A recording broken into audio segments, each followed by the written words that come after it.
Yes, there's no place like home, but we're hitting the road right now for Game 6. The intensity is picking up. The fans are not slowing down, so let's get to it. First up, now we all love good energy, and that's all you'll find out here in the Raptors tailgate. Fans traveling in from everywhere. North York! Scarborough! Bowlinville! And to watch the game out here on the big screen. Now, the Raptors know you're out here and appreciate it. And we're hooking you up out here. We got prizes, we got giveaways, we got DJ Wicked, keeping the party going all night long. And every fan in here is going home with a playoff t-shirt, too. And now this building goes off night after night. So who better to talk tips for cheering on the Raptors than the professionals, your Raptors Dance Pack. Ladies, you cheer on the team night after night, so give me 3 tips. Tip number 1, put on your t-shirt. It shows that we're all in this together. Tip number 2, if your voice gets tired, clapping is the go-to. Tip number 3, standing up is more intimidating than sitting down. Advanced, add the jump.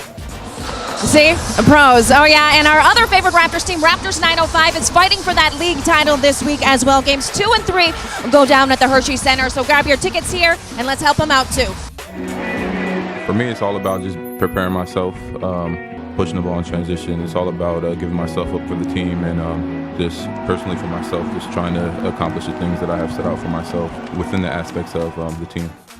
All right, guys, it's postgame. I'm hanging out with Four Corners, the official DJ of the Raptor, keeping things alive in here all game long, and it was alive tonight. Talk a little bit about the atmosphere. It was absolutely crazy in here. At some points, I just cut the music out and let the fans take it. It was sick. And what do the Raptors have to take then to Milwaukee to get it done in 6? They need to take the same intensity, they need to take the same shooting touch, and they need to take 4 corners. There we go. All right, hold it down here while we hit the road, Kirk. Thank you.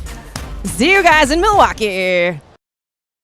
Gets you ready for the next round. And you know who we got in the next round. I just mentioned them. And this type of series gets you ready to go. You know, we're already used to playing these series right now. So when we face Cleveland now, we're going to be like shit. We already seen some really good defense for some younger dudes in this series. There ain't nothing that you're going to show us that's that different, you know, in the next round. So the only question in this game for the Raptors is, are you going to close it out, or are you going to take advantage of the fact that you got a Game 7 in your house when in reality you should be trying to close it out? Now, just a few hours or a couple of hours ago, I was watching Charles Barkley and Shaq talk about how the Raptors need to close out Game 6. And I agree.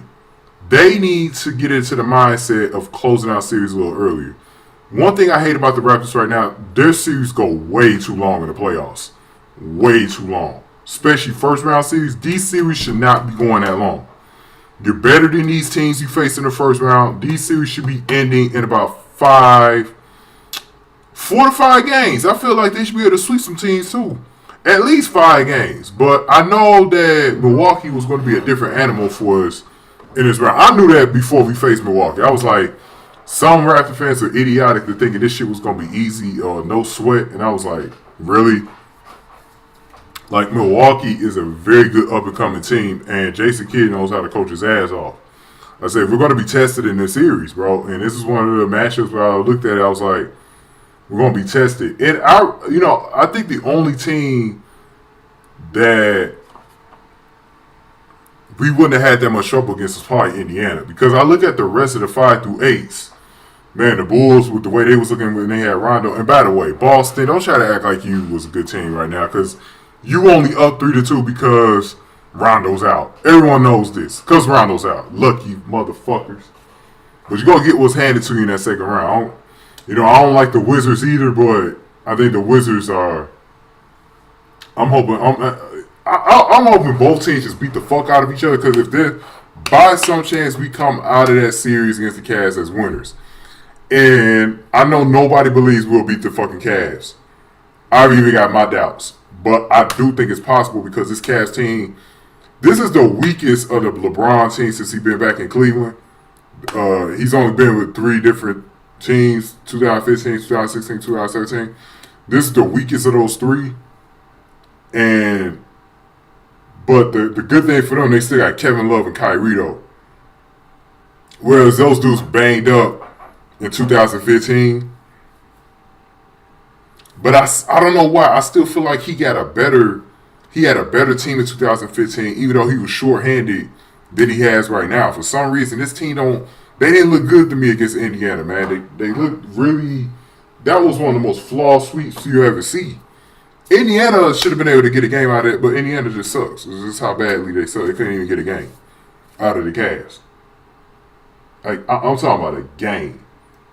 And we're a better team this year against the Cavs. I feel if we got 2 games out of them last year, we're going to duplicate that easily. The only question is, can we force that Game 7 to Cleveland? That's going to be the question. That's going to be the question. Also, how the hell do we play in Cleveland? Because that was the killer, too. You know, how the hell we play in Cleveland? So, that will be very big questions for us.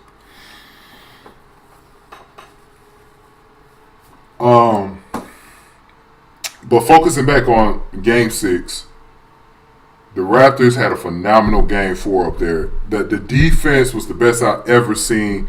That might have been the best defense performance I've ever seen out of Raptors since I've been a Raptor fan. I'm not over-exaggerating. That defense performance, they had their best offensive performance in the last game and their best defense performance in Game 4. Now they need to find some middle ground and bring the two together in this one and close this thing out. DeMar been on his shit since Game 4. Kyle Lowry, it might depend on Kyle Lowry showing up. But Norman Powell, he's been showing the fuck up. Storming Norman Powell. This dude's been showing the fuck up. He's made a huge difference on the team. And I think DeMar Carroll's been playing better in the last couple of games too. Jonas Valanciunas doing his thing. Serge Ibaka been setting the tone early in these games.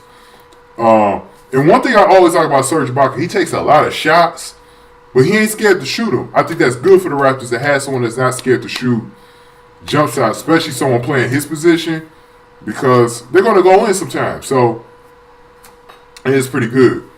But the defense, and PJ Tucker just been a fucking animal, man, on defense.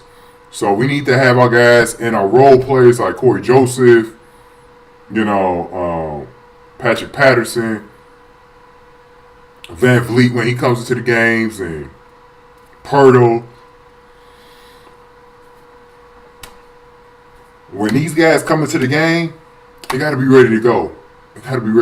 And we need to continue to feed JV off of Monroe. I think that's been a key. Ever since JV been matched up on Monroe, that's been a key. And Chris Middleton has been locked the fuck down. That's been another big-ass key. There's been a lot of big-ass keys in this series, in the turnaround. But I feel like the Raptors had, as ugly as Game 3 was, I felt like the Raptors needed that shit to happen because they seemed a lot more focused ever since that game. I was telling them Milwaukee fans, they were so fucking ignorant after that game. I was like, dude, you just woke up a sleeping giant. All this is going to do is just hurt you guys. The way they tried to embarrass us last Thursday. Now, they're going to try to do that again. They're going to try to play the Barney song, all of that shit. But you know what? The Raptors just got to be strong enough and just play, let the game come to them, and play good defense. If you play good defense on Milwaukee, they can't shoot. They can't shoot. You know what I'm saying? So, let's see what happens. I hope it's a closeout. I'm going to be miserable if there has to be a Game 7, and then I'm trying to watch a draft. I'm hoping that shit don't happen. All right, Raptor fans. Probably not going to have too many people watching this video because I haven't made many Raptor videos, but for whoever's watching this, thank you for watching it. Peace. And I'll make some more Raptor videos throughout the coming weeks. Don't worry about that. Peace.